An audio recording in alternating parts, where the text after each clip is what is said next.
කතඤ්ඤෝ කතවේදී පුද්ගලෝ දුර්ලභෝ ලෝකස්මි. මේ ලෝකේ කෙලෙහි ගුණ දන්න මිනිස්සු හරි දුර්ලභයිලු.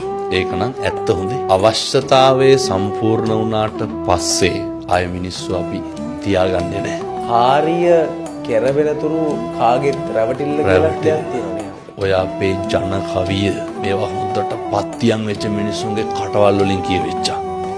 බුදුහාමුදුරුවෝ එදා එහෙම කිව්වෙත් එදත් එහෙම ඉඳලා තියෙනවා.